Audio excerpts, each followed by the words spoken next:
IVM.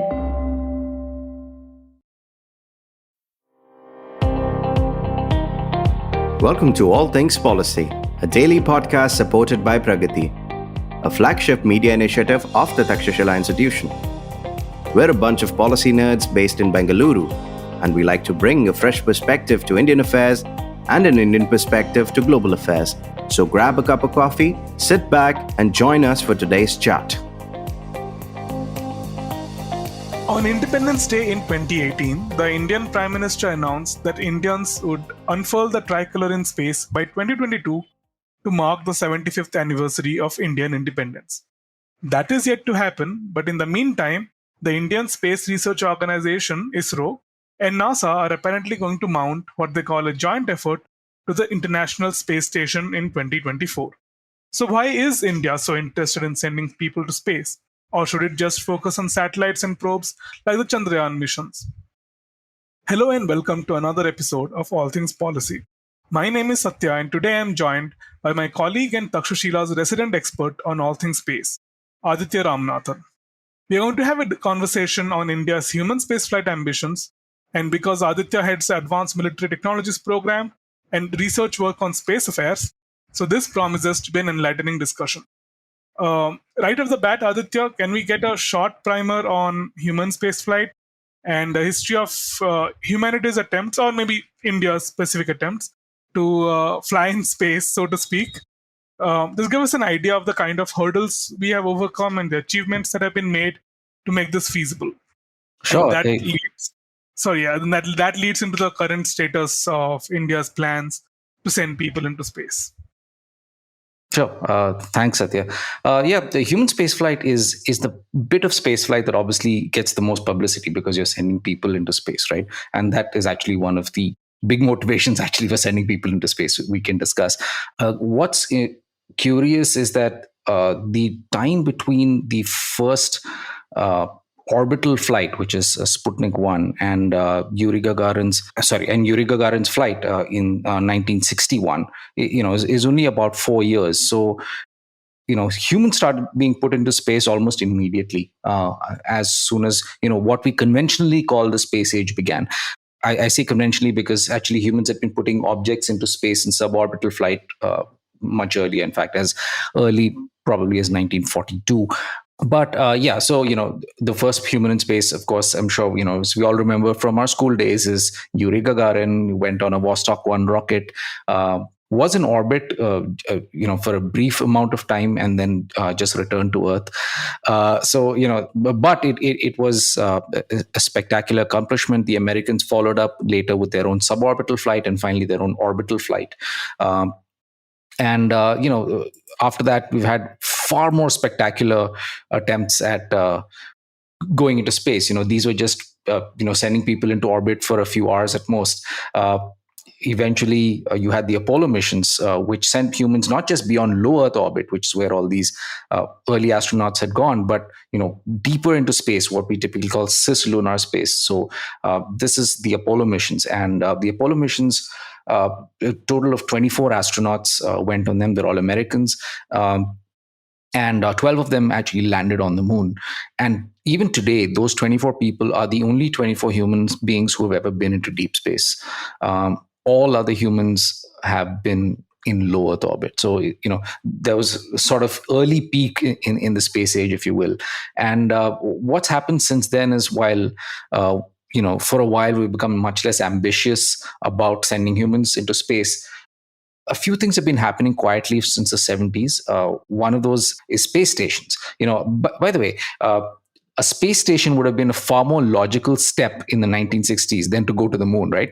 First, all right, let's set up in low Earth orbit, and then let's figure out from low Earth orbit how to go to the moon. After all, there were many theories about how you go to the moon. And one of these, I think, more practical approaches was that we'll get really good at low Earth orbit, and we'll assemble various modules in low Earth orbit and use that assembled spacecraft to go to the moon. It makes a lot of sense, but that's not what actually happened, which is interesting.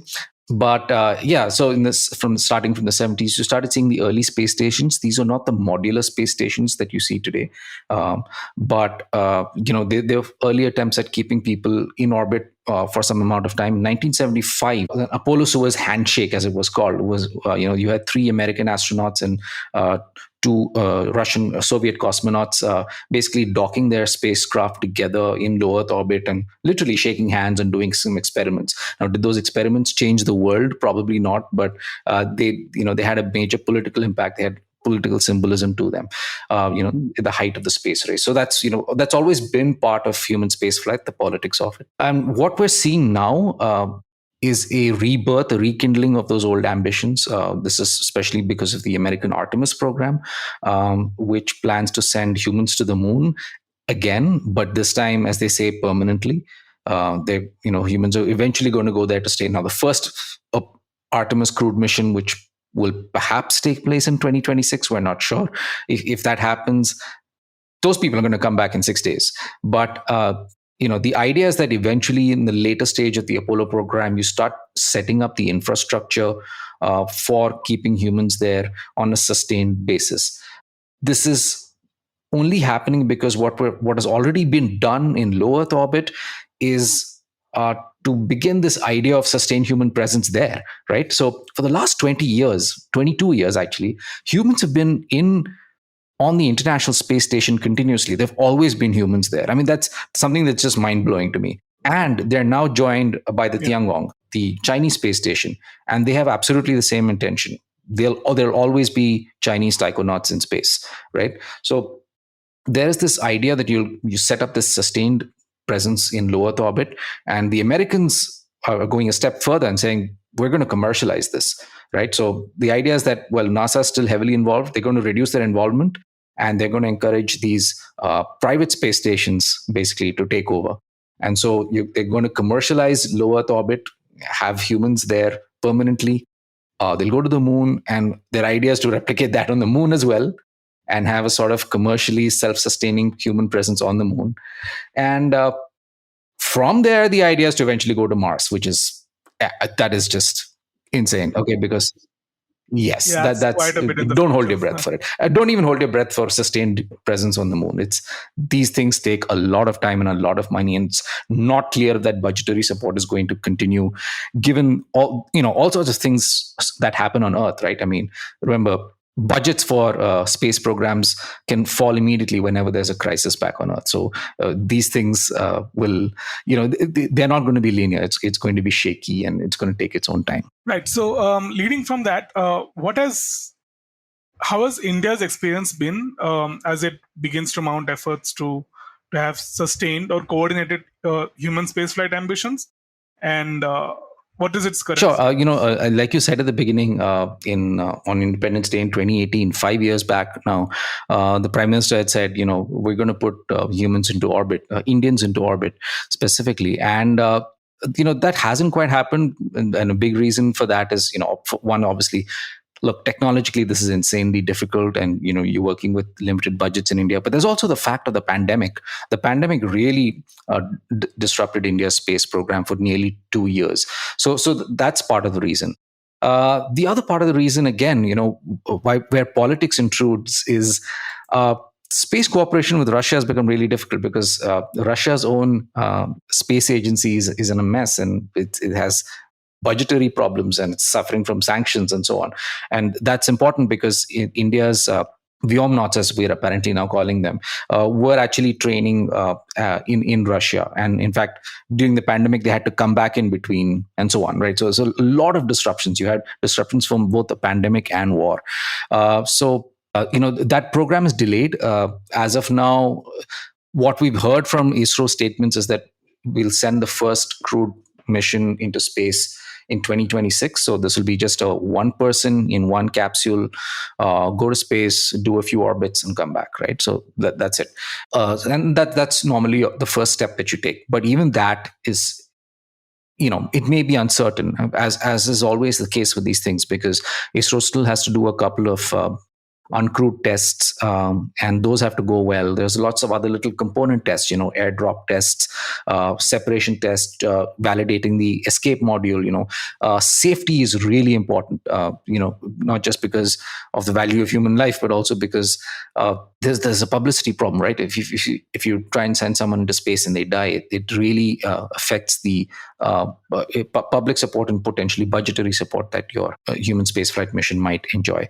But yeah, broadly, India's human spaceflight program as of now is called Gaganyaan, and the idea, as per government documents, is to send 2 uncrewed missions first to validate Gaganyaan, the capsule, and then to send 1 crewed mission into low Earth orbit. And this is going to use the human-rated version of the GSLV Mark III launch vehicle. And this whole thing was supposed to be accomplished in 40 months. Obviously, it hasn't been. And the budget outlay was something like 9,000 crores. We've probably exceeded that already. COVID-19 has definitely been a big part of this. Now, there are a few things that we know of from conversations and public discussions with officials from ISRO. So one is that the vehicle will probably the planned crewed mission will probably involve an elliptical orbit of something from 170 kilometers above sea level to about 400 kilometers above sea level. So the International Space Station, for example, also orbits at about 400 kilometers above sea level, but it's not an elliptical orbit. And once it goes into that elliptical orbit, the Gaganyaan crew capsule will then move into a 400 kilometer orbit, and potentially it's going to be up there for 3 days, for 72 hours. Now, ISRO's Human Spaceflight Center has also been working with the Institute of Aerospace Medicine, which is actually an outfit run by the Indian Air Force. Both of these are in Bangalore, by the way. The Human Spaceflight Center is in Antariksh Bhavan, the ISRO headquarters, and the Indian Institute of Aerospace Medicine is on the old airport road in Bangalore. I mean, this is only relevant for people in this city. Yeah. Very close to home. Everyone else, you can safely ignore this. But yeah, this is a very Bangalore sort of undertaking. And so we also understand that that the 4 Indian Air Force test pilots who are involved in this mission have been going through intensive training. They still, despite the delays, they still qualify according to all the parameters that exist.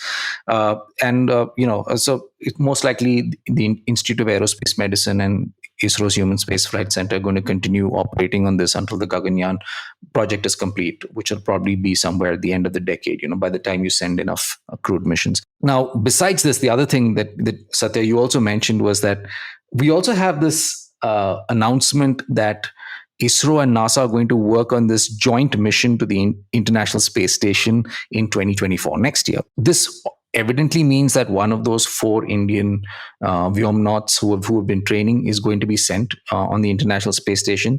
But the modalities of this have to be worked out. And, at least as of mid-September, government officials were saying, they still are not clear about how exactly this is going to be implemented, how much of this is going to be a government-to-government agreement, how much of this is going to be, say, an agreement between the 2 space agencies, NASA and ISRO, or between ISRO and a private space company like SpaceX. So it's not clear. But certainly the political signal has been given and there's a political push for it. And so the details have to be worked out. So the first Indian in space, by the way, was, of course, Rakesh Sharma in 1984, went on a Soyuz capsule.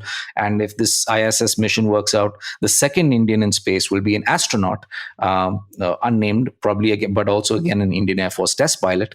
And this person will go on an American ship. So 40 years, a gap exactly. And I think whose capsules you use tells a lot about India's political alignments, right, from the Soviet Union to the US.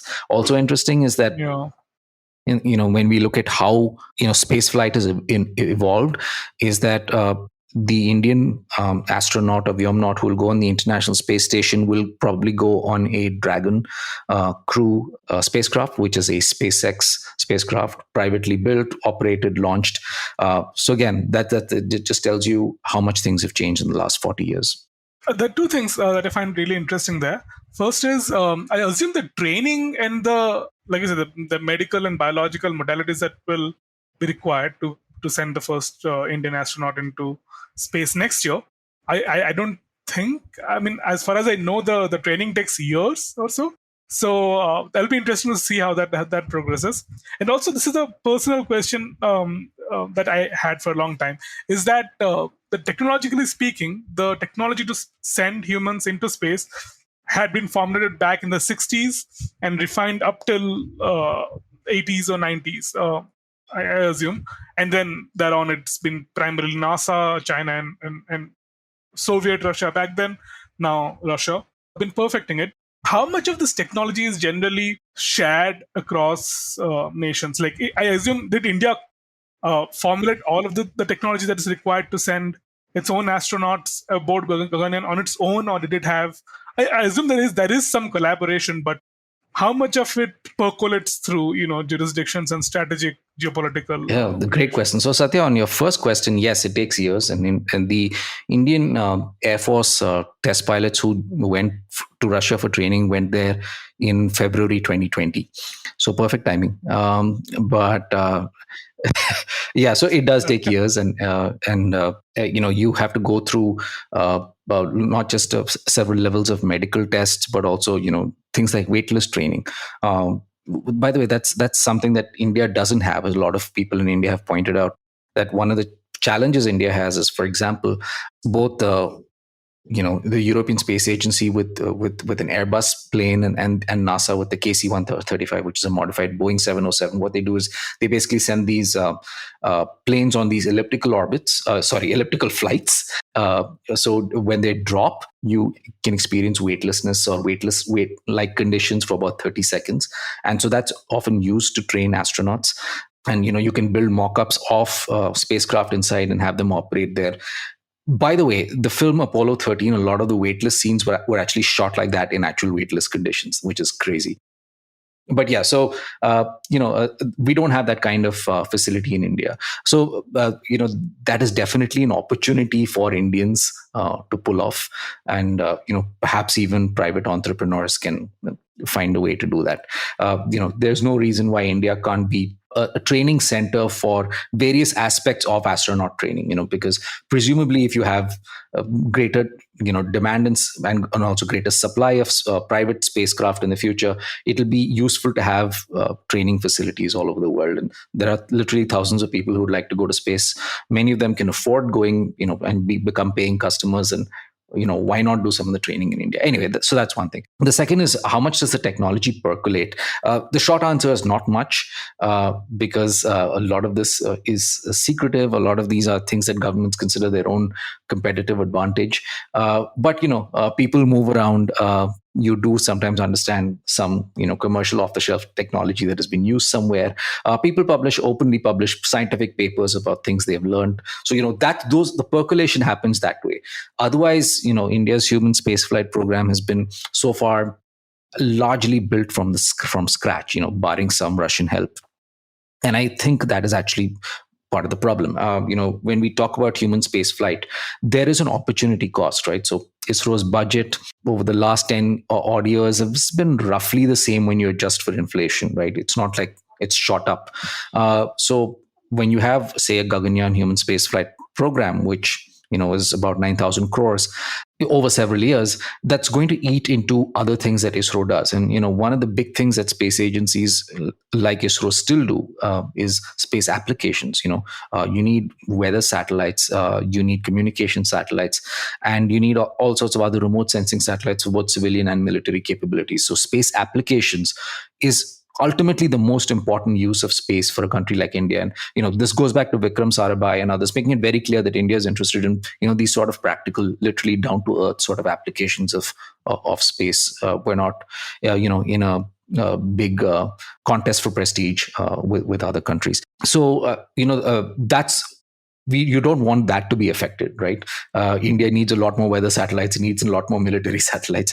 So that's part of the problem. So how do you develop your human space flight capability without reinventing the wheel without reinventing spacecraft? And I think that's where we need international collaboration. And while this whole thing of sending an Indian astronaut or Vyomnaut on the International Space Station is not the sort of collaboration I'm thinking about, I think it's a step in the right direction, even if just a symbolic one.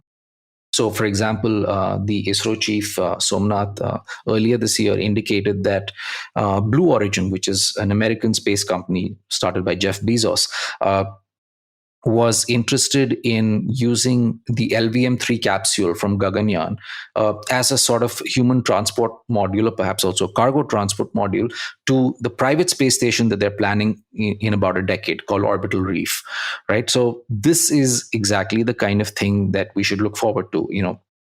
If you're going to do human space flight in India, you have to figure out how to commercialize it, and you have to figure out how to basically collaborate with others and gain access to technology where possible. Look, both commercial entities and governments are going to be very cagey about sharing technology, and they're only going to share technology when they believe it benefits them, which is why it's up to both India Space Agency and private companies to make that case. And it's for Indian diplomats to enable that, to set up the framework agreements that are necessary to make that happen, that type of international cooperation. So India has its work cut out for it if it really wants to do these complicated things in space, but also not break the bank. And international cooperation is the way. I just hope to see a lot more of it in the future. Stay tuned to All Things Policy. We'll be right back after a short commercial break.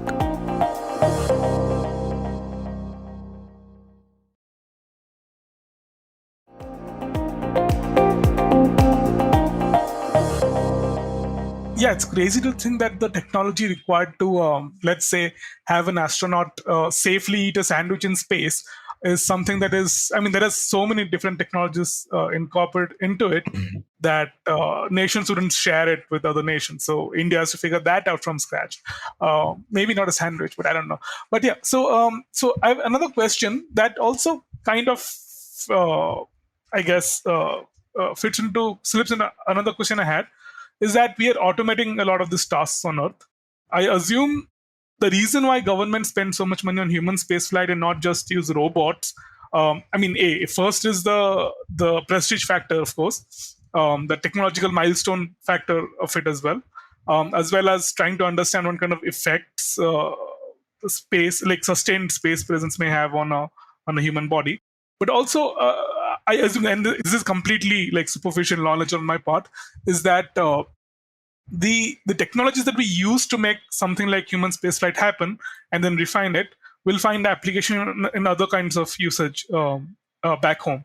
Could you give us an idea on why, on what kind of technologies this might be, which help prop up human spaceflight? Sure. Look, this is a highly contested area and lots of strong opinions on this. The people who oppose human spaceflight, I think, make a lot of strong arguments. They say, look, we use robots for everything on Earth, right? We use it for commercial applications. We use it for search and rescue. We use it to kill other people. So why don't we just use robots? Why don't we just use robots for in space, right? So look, humans are extremely vulnerable animals that can really only exist on 30% of this planet's surface and at the bottom of this ocean of air. Anywhere else, we tend to die pretty quickly. So we need air at 1 atmosphere. We're protected by the Earth's magnetic field, which diverts cosmic radiation as well as solar radiation away from us. The Van Allen belts. We are useful. We're used to this 1G to atmosphere on Earth, everything, right? So does it really make sense to put humans anywhere else? One of the challenges with deep space missions is simply exposure to radiation. Just going from Earth to Moon, you're constantly bombarded with radiation, and the Moon itself is just, it has no atmosphere, no magnetic field. You're just constantly hit by radiation. In fact, if you look at any serious proposals for moon bases, sci-fi images have these big gleaming glass domes. Nothing like that. Okay, you're basically going to be in bunkers buried under the lunar regolith, because the lunar regolith is one of the best absorbers of radiation, and so that's where you're really going to be if you ever have a moon base. So So basically, outer space is so inherently hostile to humans. Why do you want to send humans there? And then, like we discussed, there are the costs involved. Why would you send humans when we have such good robots now, and they can do so many things by themselves? Humans started doing experiments in low Earth orbit in the 70s, but a lot of experiments now are just getting automated already by themselves. So you don't actually need that direct human intervention on location. Humans can remotely control them.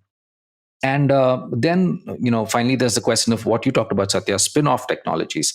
Now, in general, space activities generate a lot of very useful spin-off technologies that I don't think anyone is contesting. In fact, it may be one of the most efficient ways of spending government money, because the way it supports high-tech industries, it retains people in the high-tech sector, it inspires more people to join, science and technology as fields. And it helps generate and provides an incubator for all sorts of technologies. I mean, literally everything, even something like semiconductors, right? The Apollo missions were definitely part of that, though actually it was defense applications that were the most important customer. The second most important customer was literally the Apollo mission, right? So there are these massive spin-offs that you can get. But what the people who are opposed to human spaceflight will say is that it's not quite so when it comes to supporting humans. So yes, of course, there are some spin-offs that we get from human spaceflight. So like a lot of the protective gear that firefighters wear today actually comes from the Apollo program and stuff like that. We are apparently very much better at water recycling today because of the International Space Station. Things like that. But what they'll argue is that enough bang for the buck? Right? Okay, yes, you're getting some spin-offs, but you're spending tens of billions of dollars on these human spaceflight programs. So surely that money is better spent. You can spend that money on sending robotic missions, right? You'll probably get more spin-offs that way. This is kind of difficult to argue against. So, I mean, the proponents of human spaceflight will make a few rebuttals. One is they'll say that, look, you're looking at a fairly small sliver of human spaceflight. Once human spaceflight activity increases, expands, you'll see more and more complex spin-off technology. So, for example, with the Artemis missions that plan to return to the moon, you're completely redesigning spacesuits. And those spacesuits end up using all sorts of pretty sophisticated technology, to ward off statically charged particles, using CNTs, carbon nanotubes, and so on. So all of this will probably end up having all sorts of unexpected spin-off technologies back on Earth. The second thing they say is the utilitarian argument they say is, look, when you have humans in space, yes, robots can do a lot of the things, but you don't want to leave them there without supervision, because sometimes humans, when they're just on site, they can quickly fix something, identify problems, and so on. So you might need fewer humans, but you'll still need a few humans around. And the third big argument they make, I think, is the one that we all instinctively understand. This is deeply inspirational, and of course has massive political value, both international and domestic. So I think that that we understand, but inspiration, right? So when you put a person on the moon, it potentially inspires people more than putting a probe on the moon. Though when we've seen the reaction to India's Chandrayaan-3 mission, I'm beginning to think maybe that's not true. So those are some of the broad arguments they make. But I think ultimately the people who argue for human spaceflight will say, look, ultimately, if you want to sustain space missions, you need to keep putting people in there. And humans have to figure out how to live on other celestial bodies, to sustain space programs, but also, as a sort of hedge for humans over long term. Yeah, I can't wait to have that debate when I go back home during the holidays and confront family members who ask me what kind of research I'm involved in. And, I'll use those rebuttals soon. But also on the matter of, like you mentioned, believable space or planetary habitats for humans, being under the surface of the moon or the planets. This is a slight tangent. Is I haven't seen a lot of science fiction deal with it. Like a lot of science fiction talks about, like you mentioned, planetary glass domes or plexiglass domes. I think The Expanse deals with it very well. It's a novel series and a TV show, as well as there's a new game that's out currently. It's called Starfield. I've just begun playing it, and it's got a lot of those those ideas and proof of concepts that are represented very well. It's not exactly a space simulator, but I think you should check it out. But yeah, so the next part is so what I gathered from that, it's obviously very difficult to land people on the moon than to have them orbit in low Earth orbit for a few hours or so. Now, you also mentioned the kind of missions that we have previously put people into space for. But how should India approach human spaceflight? What should India optimize its human spaceflight plans for? And what kind of missions we should be using them? And So my view is that India should lean heavily towards international cooperation, like I had said. And so yes, the Gaganyaan program will help India hopefully build a small fleet of orbital craft that can, they can do orbits and bring people back safely. And so hopefully this can serve as a shuttle for future commercial space stations. At least 3 of them are slated to go into orbit sometime in the 2030s. Still, I mean, it's all on the drawing board, but that's the idea. So, India should become one of those countries that basically offers that sort of bus service. The second thing is, I would argue that, so India has announced or indicated that it is interested in doing a space station. The former ISRO chief K. Shivan had mentioned that India plans to set up a small space station. I would argue that India should not necessarily at this point go the way of building an independent space station, because typically when you do this, you follow the trajectory that the Soviets and the Americans have, which is you build a small space station like they did in the 70s. Then you figure out how to do modules, and then you start assembling a space station in the future. The Chinese did the same. Why don't we just skip that step? One advantage India has over China is that we have friends, okay, and powerful friends. So let's use that. Okay, the Europeans are looking for partners. And look, none of this is easy. I'm being a little flippant here. There are commercial opportunities with the US. Let's start building modules, for example, for commercial space stations. Let's start offering those sort of technological services, and let's learn from that, and then start building our own space stations, which can have major Indian private commercial components as well in the future. We don't have to necessarily go the path these other countries went through over decades. We are able to skip that. So let's do it. And absolutely. And you can spur up so much that's private sector activity and so on through that. And finally, about going to the moon and so on, I think that's still a long way off. But if India can hitch a ride, on the International Space Station, it can possibly do so on future Artemis missions. The first 5 or so, it's not going to happen. But in the second half, or what comes up after Artemis, if something comes up after Artemis, India can definitely look at hitching a ride on that, start providing services. Now, Artemis is a different thing altogether. I think there are other sorts of commercial opportunities for India which don't involve human spaceflight. But that's a way for India to get involved in all these space missions while still having a space program that's affordable, and that is still where a lot of the taxpayers' money is still focused on space applications that brings direct benefits to Indian citizens. Yeah, right. That was a fascinating conversation, Aditya. I think that's all the time we have for today. But personally, being at Takshashila's office, but not directly being involved in space research, I catch snippets about this all the time. But a comprehensive look at our national ambitions, as well as generally what the landscape is like. Spacescape is like involving human spaceflight is super interesting. And with that, we are at the end of today's episode, folks. Thanks for joining us, Aditya. And to our listeners, thank you for tuning in to yet another episode of All Things Policy. And stay tuned for the next. If you liked our show, don't forget to check out other interesting podcasts on the IVM network. You can tune into them on the IVM Podcast app, ivmpodcast.com, or wherever you listen to your podcasts. You can also follow IVM on social media. The handle is @IVM Podcasts on Twitter, Facebook, and Instagram. And hey, if you'd like to dive into Takshashila's research on technology, strategy, and economic affairs, check us out at our Twitter handle @TakshashilaINST or our website takshashila.org.in.